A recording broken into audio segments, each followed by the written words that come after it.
Why don't we start with the psychological profile of the right-hand man of the supreme leader of the Islamic Republic? Mm. This man here, he visited the religious capital of the Islamic Republic. You can see him, one's decaying more than the other one. Apparently, the guy on the right, Hossein Taeb, he is the new head of the Basij unit. The Basij are responsible for the murder of the Iranian people on January 8th and 9th, slaughtering over 50,000 of the Iranian people in merely 10 hours. Hossein Taeb, he has a poor track record. He was the intelligence head for the Islamic Republic for 14 years, and under him, they assassinated the top nuclear scientists. They assassinated the top generals of the Islamic Republic. Many mishaps happened. He doesn't have his position out of merit. He has his position because he's intensely loyal to the new supreme leader, Mojtaba Khamenei.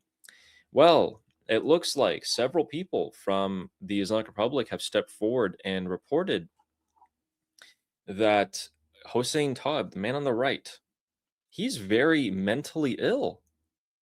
So I know. He suffers from a dangerous condition called paranoia. He's paranoid towards young, old.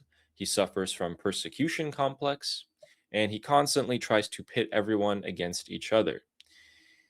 People believe this is because of his tenure in the IRGC intelligence organization became so caught up in all the corruption and fabricating cases against insiders and pointing fingers that he is completely lost it. He's off the rails. And Armin, how much of that would make sense to you personally? Well, I mean, he has been in charge of removing all the threats to the Mojtaba Khamenei and Khamenei family from the regime, from inside the regime, guys. So when I say threats, you might think like our people. No, not our people, their people. Like this guy has been looking for for years. His job was to find and eliminate people from the regime that might be a threat, that might even be pro regime, extremely pro regime, but a threat to Mujtaba Khamenei. So I would think that many years of dealing with that, plus Islamic, plus Islam, will cause you to be, I don't know, might make you go insane, even more than average. Yeah, might, maybe. I mean, if that's the case, if this guy is losing it even by their standard, this is good for us because Mohsen Rezai, who are the people who are being put in charge? Mohsen Rezai and now another person that is like losing his mind. Mohsen Rezai has lost his mind for a long time, and now like these are a lot of you guys are gonna say like, oh my god, they're all stupid. They're all crazy anyways. What's the difference? There is a difference, right? Under Ali Khamenei, these people might have been Islamically crazy, but they were strategic. If the reports are correct that these people are not even strategic anymore, and people, and this is they're dealing with a lot of issues, that might bring the fall of the Islamic Republic even closer. You guys don't grasp just how insane this is.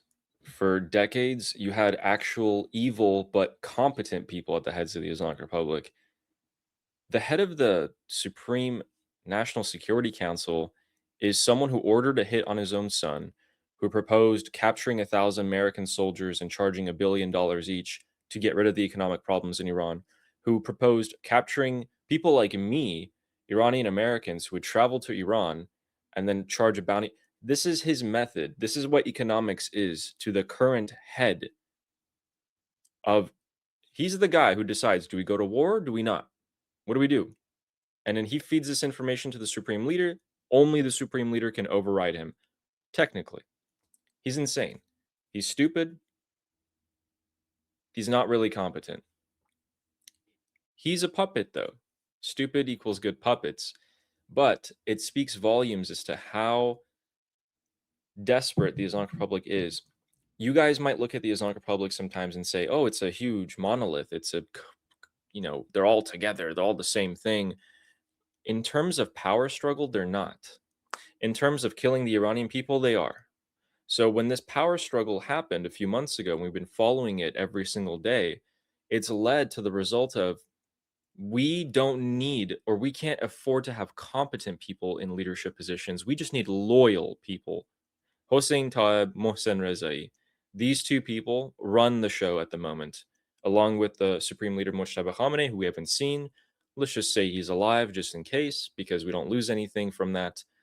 But these two people have mental illnesses so severe that people around them have cast them out for decades. They're back in power. This is it.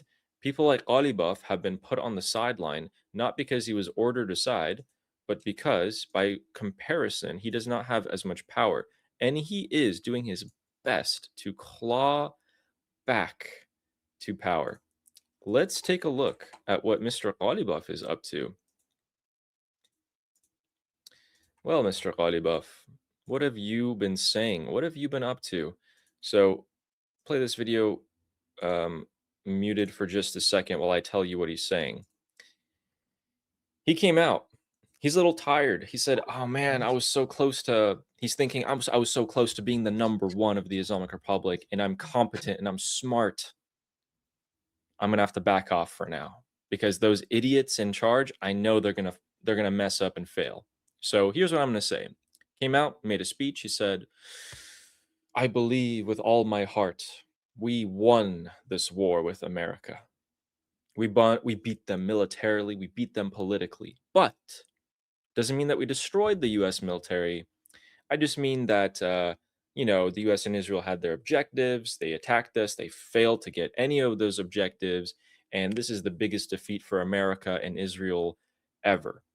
And then even diplomatically, we beat them. And I was the head of the diplomatic efforts. And look at me, guys. I did all of that. So that's a source of pride and victory on the diplomatic battlefield that I accomplished personally." And he's trying to remind people of just how important he was. Although it's kind of like a banquet or something like that. I mean, I don't even know what this is. Do you want to hear what he has to say, Armin, or was that good enough for the Sure. paraphrasing? All right, let's hear it. No, perfect. Okay.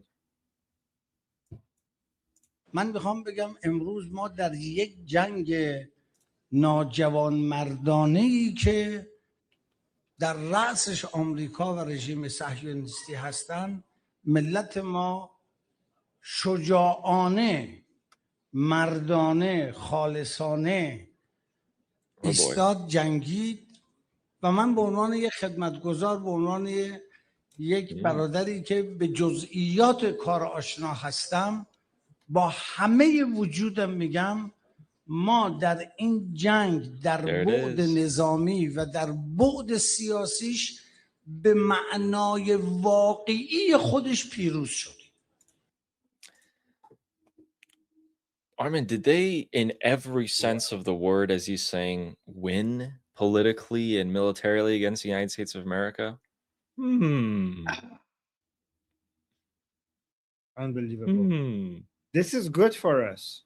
You know why this is good for us that he's saying that? Why? Because the jihadis hate him so much that now that he's saying we won, they might come out and say we lost. Do you know? Do you know what I mean?